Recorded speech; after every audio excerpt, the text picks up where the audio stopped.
Hello students, I welcome you to yet another session of English grammar today. The agenda of the discussion today is discussing on avoiding common errors in grammar and punctuation. As whatever number of classes we've done on the basics of English grammar, the prime agenda has been to prepare you for different competitive examinations and their English grammar questions particularly. So our today's session is targeting at common English grammar errors that we normally commit while speaking and for the purpose of writing. So let us start discussing that what kind of errors do we generally commit in grammar. So we've divided the sentence level errors into three parts. Firstly, the basic errors. Then after covering basic errors, we'll be discussing on mid-level errors, followed by high level or tougher level sentence level errors. So let us start discussing on the first type, which is the basic sentence level errors. Under basic sentence level errors, you'll be finding the following kinds of errors that we commit while writing in English grammar. So the first type is syntactical errors. So what are syntactical errors? Syntactical errors are the errors that contain two words which are confusing or which are almost alike. Let me give you some examples. Alternate versus alternative. Do you understand the difference between the two? Let me give you one sentence. You can try and use one of these two words in a sentence. The authorities said that water would be supplied on alternate days or alternative days. What do you think should be the answer? Can you think over it? It should be alternate or alternative. The answer lies in the meanings of the two words. If you're clear what is the difference in the meanings, you will definitely get the answer. Let us understand. Alternative is a choice or an option. For an instance, if I say, since you've completed your graduation, you have two alternatives. That is, you can either pursue an MTech program or you can go for an MBA program. So this is what I mean by an alternative or a choice or an option. Now, alternate. Alternate is generally used for days or months or specific time duration. So alternate, once you say, you are talking about an option which skips one and then that chooses another. So coming back to the same sentence that we had started with, the water would be supplied on alternative days or alternate days. Can you get the answer now? What should it be? Yes, you got it right. It should be alternate here and not alternative. So when the authorities said that the water would be supplied, they meant to say that water would be supplied on days one after another. That means they'll skip one day and then water would be supplied on the next day. So these are the errors which are known as the errors based on syntactical errors. Here we have some more examples given here. Affect and effect. Do you understand what is the difference? Affect is a verb. Effect, on the other hand, is a noun. And apart from that, effect is also used for bringing about a change. The second set, complement versus complement. These are also known as homophones. The words which have similar sound but they have different spellings and different meanings. Now the change that you can see between the two words, the difference that you can notice between the two words is complement, L-I, and the other one says complement, L-E. So which one is for giving a praise? Which one is for giving a compliment? Is it the first one or the second one? It is the first one. Second one, on the other hand, is used in the sense of complimentary, additional. Now, after understanding the basic level sentence level errors, which were like fragments and run-ons, pronouns, we talked about subject-verb agreement and syntactical errors, we move on to the mid-level sentence level errors, which are comparatively tougher and hence more frequently found. The errors are modification errors, parallel structure errors, and misused punctuation. Let us start with the first part, which is modification errors. Modification errors, also very prominently known as modifiers. As we have learnt about modifiers in the previous sessions, we primarily talked about a few modifiers, which were misplaced modifiers. Misplaced modifiers were those modifiers wherein a specific word or a group of words was wrongly modifying some other noun or identity. We've also talked about dangling modifiers. These were a few modifiers which were hanging without the support of their subject. We've also further talked about split infinitives. So these all are broadly the modification errors or modifier errors. Let us understand with the help of this example. Bored in convo, the new podium caught my attention. So who was bored in convo? Was it I or it was the new podium? It obviously cannot refer to the new podium. The meaning of the sentence is, since I was sitting in convo, I was getting bored, so the new podium caught my attention. But here, due to the wrong position of the words, it implies as if the new podium was getting bored, which does not make any sense at all. So how would you correct it? You might say, bored in convo. You might say, as I was sitting in convo, the new podium caught my attention. Now, we'll be talking about the second type of error, which is a part of mid-level sentence level errors. That is parallel structure errors. Parallel structure errors are very commonly known as the errors based on parallelism. As we've talked about different forms of parallelism in the previous sessions, parallelism implies that all the forms, all the identities of a sentence should be in the similar structure. Now, what does that mean? That basically implies that if you have an infinitive in the sentence, all the other parts should be in the infinitive forms. Similarly, if you have a gerund in the sentence, all the other forms should be converted to a gerund form.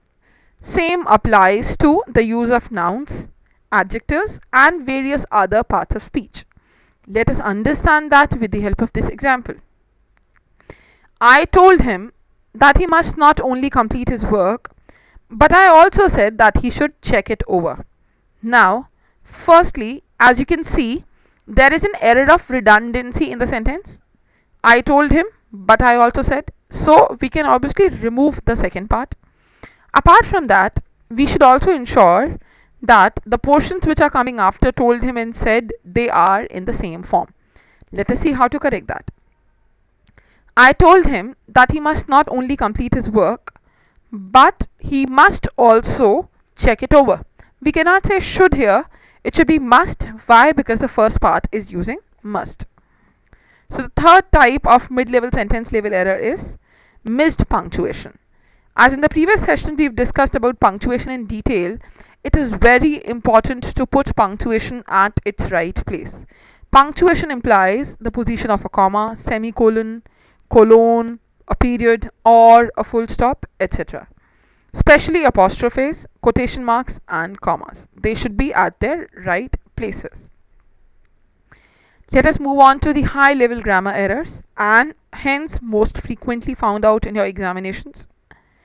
Covert fragments, or and run-ons, especially when you have long fragments and run-ons created with comma splices. We've talked about comma splices in one of the sessions earlier. Today again we'll come back to them since that's a very commonly found error. Unnecessarily split infinitives. Unnecessarily split infinitives is what we've discussed in the modifiers chapter. Unnecessary passive voice. That is also supposed to be the agenda of the session today. Now, the overview of all the kind of errors which are a part of your competitive examinations grammar portion. So, we'll be discussing on the definitions of all the areas first. The kind of common grammatical errors which we are going to discuss on today are sentence fragments, person, gender, voice, number, tenses, myself, yourself. That means reflexive cases, who, which, that, the use of pronouns, and misplaced modifiers. So let us start discussing on these all areas one by one. The next thing that we'll be discussing after the previous part is the problem punctuation marks. Punctuation marks are generally very confusing, and hence we'll have a discussion around those. Commas, quotation marks, apostrophes, ellipses. We have an exercise also that talks about using proper punctuation, followed by the questions at the end that we'll be taking at the end of the session here. So let us start with the basic definitions of all the things which are broadly a part of your grammar section errors. Antecedent.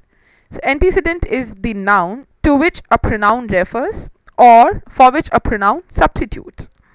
As we've learnt in the chapter of pronouns, it is important to understand the correct antecedent. If you don't understand what is the antecedent in the sentence, you would definitely commit the mistake of choosing the wrong answer choice. As in one of the examples we discussed, a sentence like each of the students should come with their bags. So antecedent here was each student, which is singular. So you cannot say their bags. You should say his bag, or you can also say her bag. So identifying the correct antecedent is very important. The second part that would be the area of discussion today is a phrase. Phrase is a portion or a clause that does not have a subject or a predicate. It may not have both, or it may have one of them. As we have learned, a predicate is all the things in the sentence excluding a subject. A subject, on the other hand, is the doer of the action. Some of the examples of phrases are given here for your convenience. Fearing an accident. This has a gerund, but it does not have a subject. Fearing is a gerund. It has a predicate, fearing an accident, but it does not have a subject. At the lake's edge. So again the same problem. It has a predicate. It doesn't have a subject. So this is what you mean by phrases. Now the clauses. What is a clause? Clause is an entity that contains a subject and a predicate. When the ice cracked. And you should remember, the clauses are generally incomplete portions. They don't make sense in themselves. In most of the cases they are dependent, though there can be a few independent clauses as well. Let us talk about the further two kinds of clauses, restrictive and non-restrictive. So what are restrictive clauses?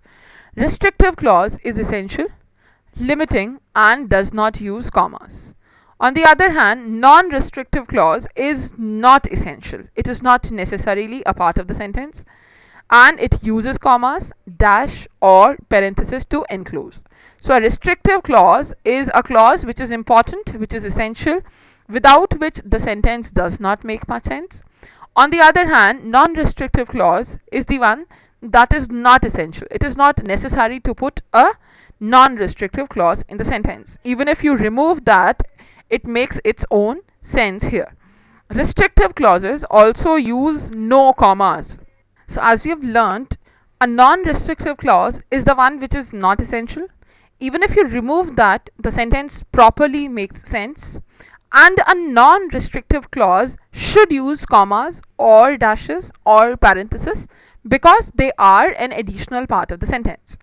Now we'll learn what is a subject and what is a predicate. Subject is the one which is being talked about. It can be a person, it can be a thing. For an example, if I say Rohit goes to his school, so the subject of the sentence is Rohit, since he's the one who's performing the action. On the other hand, if I say the water is colorless, there is nobody who's performing the action, but there is something which is being talked about. And what is that? That is water. So water is the subject of the sentence here. Predicate. Predicate is the rest of the part of the sentence excluding the subject. You could also say predicate is what describes the subject in some way or the other. The water is colorless. So subject here is the water. What do you call as a predicate? Predicate would be is colorless. Rohit goes to his school. Subject of the sentence is Rohit. What would you call as a predicate? Predicate is goes to the school. Now, as you must notice, predicate comprises of verb and the object. Now, there can be one object or there can be multiple objects also in the sentence. For an example, she gifted me a pen. She is the subject, a pronoun here, a personal pronoun. Gifted me a pen is the predicate, which comprises of a verb and two objects here in the sentence. Let us continue. Now, the sentence fragments. A complete sentence would have a subject and a predicate. For an example, the ambassador attended the conference. So, subject here is the ambassador. Predicate is the rest of the part, attended the conference. Sentence fragments, on the other hand, are a punctuated group of words which lack either a subject or a predicate. Let us look at this example. Hoping this meets with your approval.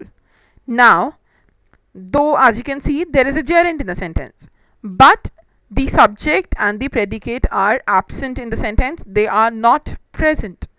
Same problem lies in the next sentence also. Received your letter this morning. Received your letter. Received is the verb. The rest of the part becomes the predicate. But who received? We don't know. So the subject is missing. So you should take care that you should place a subject and predicate in every sentence for the sentence to be complete. Sentence fragments are not complete.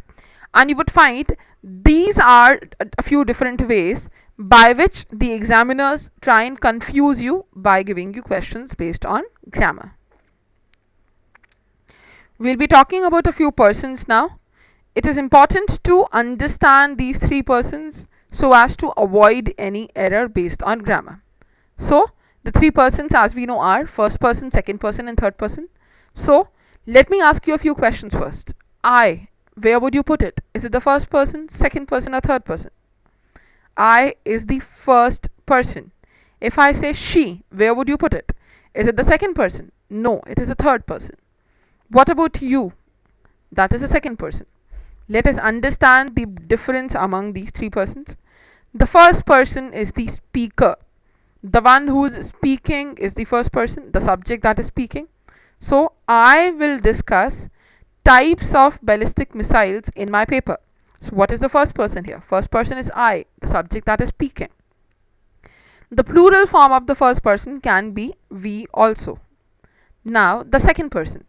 The second person is a subject that is spoken to. If I say, I am talking to you, so I am the first person. Second person here is you. You are the one who are being addressed by me. You will discuss types of ballistic missiles in your paper. So, the subject that is spoken to, the one who is being addressed by the speaker, you, will be the second person. Now, you should remember the plural form of you also remains you only. Now, the third person. The third person is the spoken about case. The person that is being spoken about, or it can be a thing also. This paper discusses the types of ballistic missiles. So this person becomes a thing that is being spoken about. Now, third person, some of the examples can be pronouns like he, she, which are singular pronouns. Plural pronouns can be words like they. You have it as a singular pronoun, which is an object. So these are three persons. First person, the speaker. Second person, spoken to. Third person, on the other hand, becomes spoken about. Use the third person to write about your subject. Now, a few errors of gender. Let us understand a few things. Feminine, you can use a few pronouns and nouns like she, her, girl, woman, etc. My friend and advisor offered her help. My friend and advisor offered her help. Her here refers to a woman or a feminine being. Masculine. Masculine, a few nouns and pronouns that we use are he, his, boy, man, etc. If a person works hard, he can accomplish a lot. That clearly implies that that person is a masculine being. Common pronouns which you can use for both the genders: adult, people, cousin, neighbor, etc. Now, when you say adult, you are not referring to a particular gender, you are in general talking about an adult person. Similarly, cousin, that's a very commonly appearing mistake in your examinations. Remember, it's never like cousin brother or cousin sister, it's always cousin. You can say she's my cousin, you don't need to say she's my cousin sister. So cousin, neighbor, people, all of them are common for both the genders. An example here follows: if people work hard, they can accomplish a lot. So they here refers to people, which applies to both the genders. Now the next type is neuter. That means it is neutral. Some of the examples are it, typewriter, book, wagon, radio, etc. So here they don't refer to a particular gender, these are neutral, that means they refer to inanimate objects. Neuter gender nouns take the pronoun it. If anybody wants an education, he can get it. So it, you can understand, does not refer to anybody, because anybody obviously is an individual. You are referring to education here. Let us continue. So how to avoid the errors and sexism in gender? You should use a plural antecedent and a plural pronoun.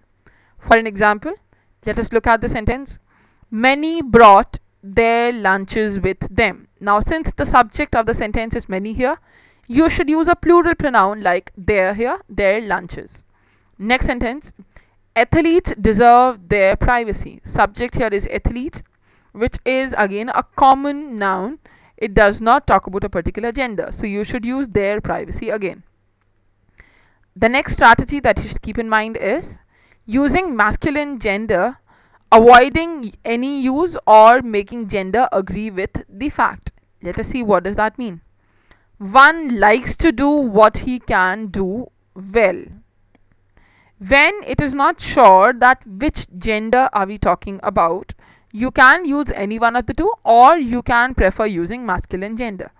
This example, one likes to do. So it is not clear who's the subject of the action. One can be for a masculine gender or it can be for a feminine gender as well. But if you write he can do well, it's not wrong. Anyone wanting a pen can get it here. None of the students had the needed credits. Everyone attending the few meeting presented her membership card. So you can use any particular gender here.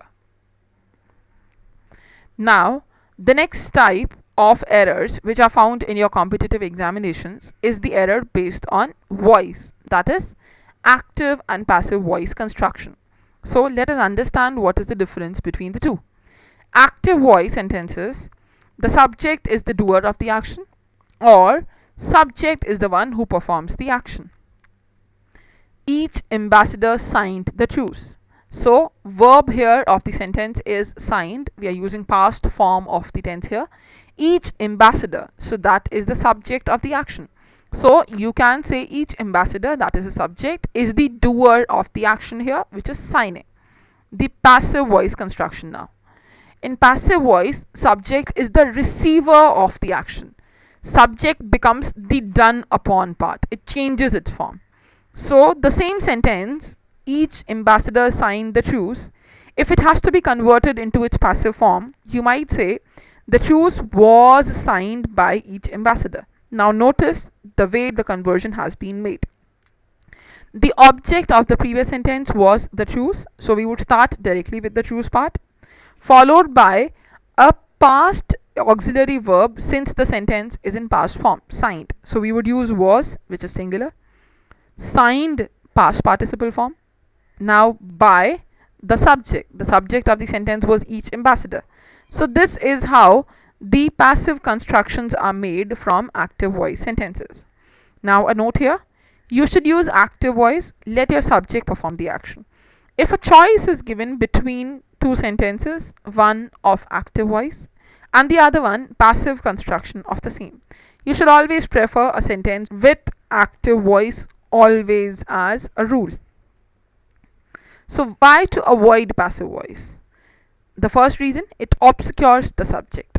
It is generally not clear in the passive voice sentence that who's the subject. As we've always been learning, a subject is the one who performs the action. So in a passive voice sentence, there is an ambiguity. Who has performed the action? If the subject has performed the action, so why is it being sidelined? So passive voice basically obscures the subject. It increases the length of a sentence, which I'm sure everybody would agree to. As we have seen in the previous example, there was a very small sentence, each ambassador signed the truce. So the truce was signed by the ambassador, makes it unnecessarily wordy and lengthy in the nature. Shifts the emphasis from your subject. Since in such sentences, the priority is given to the object, since we start the sentence with the object, so it basically shifts the emphasis from the subject. Now, a clue here. Avoid using passive voice unless you are deliberately emphasizing the predicate or obscuring the subject. Now, let us talk about the numbers of nouns. Applies to nouns, verbs, and pronouns. So, singular. When you say singular, you're referring to one person or thing. Plural, on the other hand, refers to more than one person or thing. Singular, as we have some examples, boy is singular. Plural form for the same becomes boys. Mother-in-law is a singular subject. Now, as we have learned in the chapter of compound nouns, mother-in-law is a compound noun. And in compound nouns, you should understand what word is more important. The word which is important here is not law, it is mother. So in order to make it plural, you would say mothers-in-law and not mother-in-laws. Shelf, as we've again learned it, the words that end with F, if you have to make a plural out of them, you would say shelves. Wife, ending with FE, becomes wives. Man takes the form of men. Makes is singular, make on the other hand is plural, as we've learnt it while doing subject verb agreement and its relevance for simple present tense. Is singular, are on the other hand is plural. I singular, we plural. Him, her is the objective case pronoun, singular, them becomes plural for that. He, she, subjective case personal pronoun. They on the other hand becomes a plural pronoun for that. Now, the pronoun-antecedent agreement.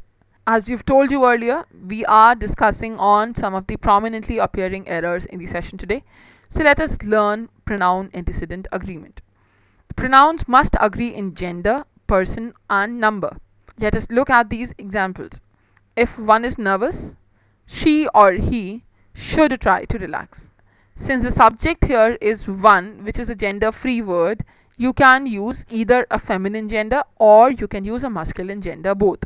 But keep in mind, you cannot use a plural pronoun for that, since the antecedent is singular, which is one. So you cannot say they should try to relax. You are correct if you say he or she should try to relax. The next sentence. When father called the officer, he was very angry. The antecedent that the pronoun he is referring here to is father. Father is singular, so you should say he. Next that follows is, every worker must furnish his own equipment. Subject here is every worker, which is singular, so you're correct if you say his own equipment. Has anyone forgotten her FWP membership card? Has anyone, subject is singular, anyone, so you are correct if you say her. You could also have said his FWP membership card. Has everyone handed in his paper? Subject is everyone, so his is correct. The teacher expects every girl to make her own dresses. Now, every girl, since it refers to feminine being only, you would have to use a feminine pronoun, which is her, him or his here. That sort of gossip should be ignored. Correct here. I prefer these kinds of writing paper. Now, as you can see in the two sentences, sort is singular, so we are using a pronoun like that for it. Kinds is a plural noun, so we are using these as a plural pronoun for that. So how to ensure this agreement? Do the math as you write sentences. Just try and count how many subjects are we talking about. A singular subject would always have a singular verb. Example is, I play piano. So since I, as we know, does not take S in the verb form, so it is correct to say I play piano. A plural subject should have a plural verb form. They sing soprano. Now, since we know they as a plural subject, again, doesn't need S with the verb form. Had it been a singular subject, like he or she, You would say he plays piano, or you would have said she plays piano. Now, the collective nouns, jury, troops, they are singular or plural, both depending on the way they are being used. Let us understand that with the help of a few examples. The jury made its decision, the foreman read their verdict. Now, since we are talking about jury in the first part, which is singular, we would have to use a singular pronoun for that, which is its decision. The second part, on the other hand, the foreman read their verdict. Now here it's talking about the verdict which has been taken by the members of the jury. We'll refer to a plural pronoun like their for them. The troops marched for 4.6 miles before their first break. Here it's referring to troops which are different collective nouns together. So in that case, again, we'll be using a plural pronoun for that. Let us continue further. Indefinite pronouns. Indefinite pronouns are either singular or plural. As we have learnt in the session of pronouns, indefinite pronouns are pronouns like anyone, anybody, somebody, someone, either, neither, etc. They are always singular. On the other hand, pronouns like both, many, etc. are plural. So you should remember this rule. Let us look at some examples. Does anyone want popcorn? Now, anyone is an indefinite pronoun which is always singular. So in that case, we would say does anyone. The next one, very few of us are going to the movies. Now, few is an indefinite pronoun which is always plural, since it refers to entities which are more than one. So in that case, you would say are going to the movies. Indefinite pronouns must agree in person. What does that mean? If anybody wants an education, he can get it. Anybody is singular, so that is why you would say he. Or the other way of understanding the same can be, since anybody is third person, so we'll be using third person here also, he can get it. So when a group acts as a unit, the pronoun is singular. On the other hand, when a group acts separately, the pronoun is plural for that. Now, the errors of tenses, which is again a very commonly and frequently appearing error. Broadly, the three tenses that we should know are present, past and future. Present tense, you would say walk. Past becomes walked. Future, on the other hand, would become will walk. So in present also there can be further categories. We'll discuss on tenses in the coming sessions in detail. So in present tense, again, there can be categories like present perfect or progressive, also known as continuous. So in present perfect, you can say have walked or has walked. In progressive, which indicates continuity, you can say has been walking or have been walking. Same thing applies to past. Past perfect becomes had walked. Progressive or continuous form becomes had been walking.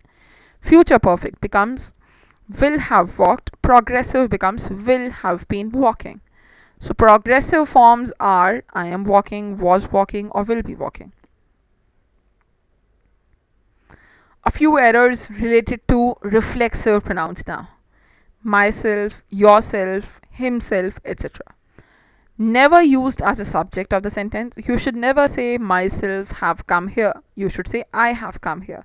Myself is a reflexive case pronoun which is used to emphasize on some activity. They're never used as a subject of the sentence. My wife and myself appreciate your help. No, it should always be my wife and I appreciate your help. Never used as a substitute for a personal pronoun. Let us look at that. He sent the book to John and myself. Again, it is never used at the place of an objective pronoun, be it for subjective case or objective case. You should say, he sent the book to John and me. Thirdly, it always refers back to the subject. I made the dress myself. Again, reflexive, emphasizes on the action which is done by the same person. Sometimes it is used to add emphasis to a noun or pronoun. John himself built the canoe. Myself and yourself are often used in conversation in the place of personal pronouns. Avoid using them in formal speech and writing. Very important for your grammar questions of competitive examinations. Now, another very commonly confusing error, which is the usage of who, which, and that. Who. Who is used when the antecedent is a person. That means who refers to an individual. It refers to a person. This is the girl who won the award. Next, the difference between that and which. That is used for referring to persons or things. That is also restrictive in nature. Which, on the other hand, refers to anything except persons, and it is non-restrictive. Let us understand what does that mean. This is the dog that was lost. So here, this part is a restrictive clause. That means without it, the sentence does not make any sense. So when you have a restrictive clause in the sentence, then you should use that. On the other hand, in case of non-restrictive clauses, that means the parts which are not very essential, in that case you should use which in the sentence. The leftover lettuce which is in the refrigerator would make a good salad. So which is used for a part which is not very essential, or it is non-restrictive in the sentence. Now, restrictive and non-restrictive clauses may use which. Only restrictive clauses begin with that. Some writers would tell you that which is only used for non-restrictive clauses. But broadly, you should remember, when you have a restrictive clause or a part of the sentence which is very essential for the existence, in that case, you should use that. But in the case of a non-restrictive clause, that means a part of the sentence which is not essential, you should use which in the sentence. Now, misplaced modifiers, another kind of error on which grammar questions are based. So readers link a modifier to the word that is closest to it, and writers carefully place modifiers to avoid confusion. Let us understand with the help of some examples. The first practice question: he served steak to the men on paper plates. Now, what is on paper plates? Is it the men? No, it is basically steak. So you should always place the modifier or the adjective modifier close to the noun that it is modifying. On paper plates does not obviously modify men, it modifies steak. So it has to be placed closest to that. So how would you correct that? You would say, he served the men steak on paper plates. Another question: he came to enjoy flying over time.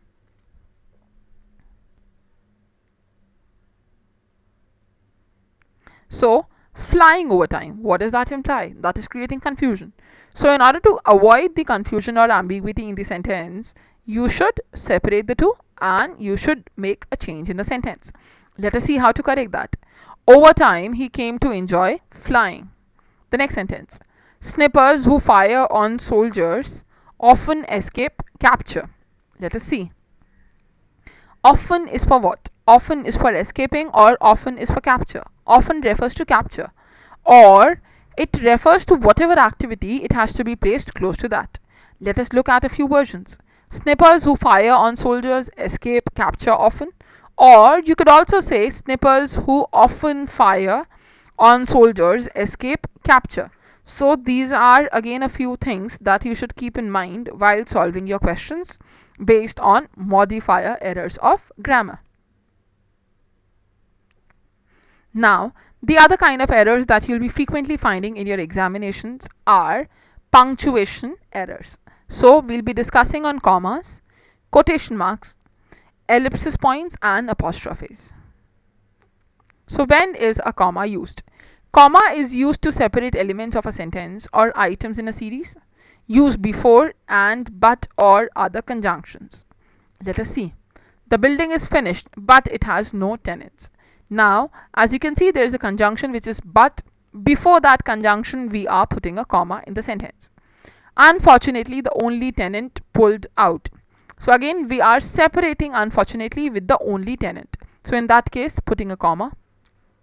The empty building symbolizes a weak local economy which affects everyone.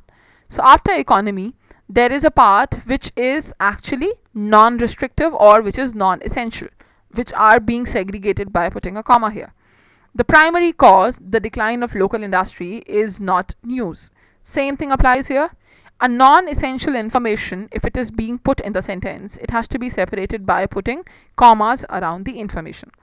The city needs healthier businesses, new schools and improved housing. Many items which are a part of the series should be separated by putting commas around. A tall, sleek skyscraper is not needed. Multiple items, a part of the same series, should be separated definitely by commas.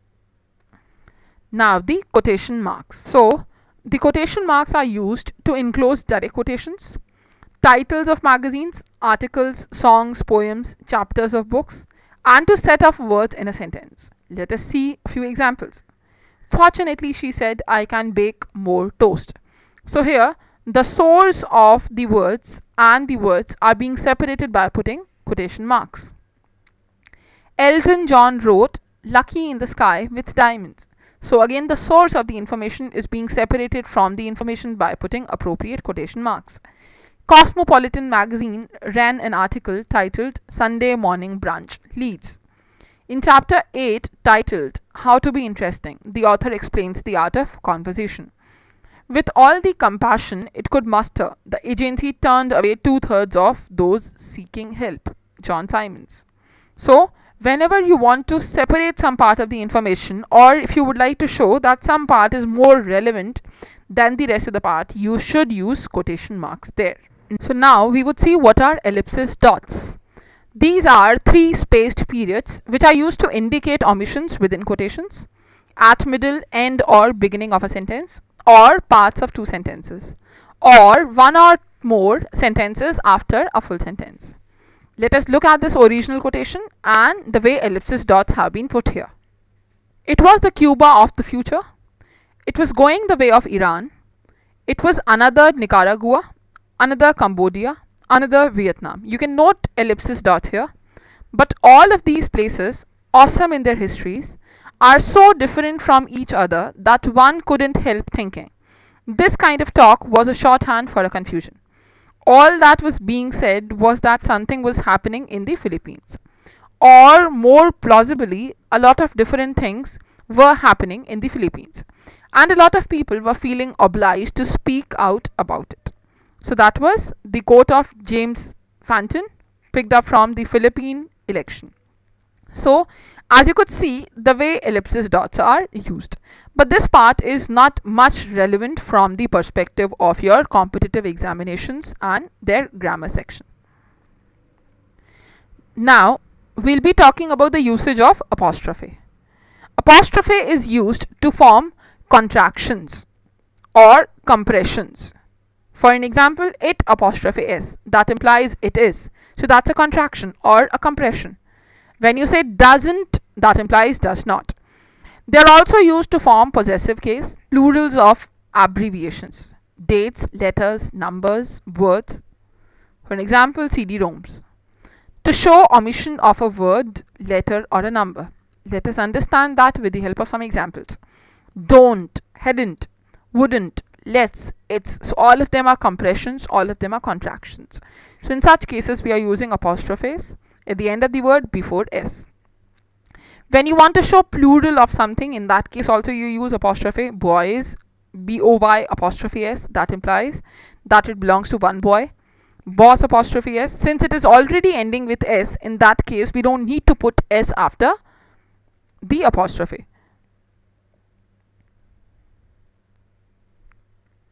Children's, boys, etc. Smiths again indicates possession. Williams or Williams.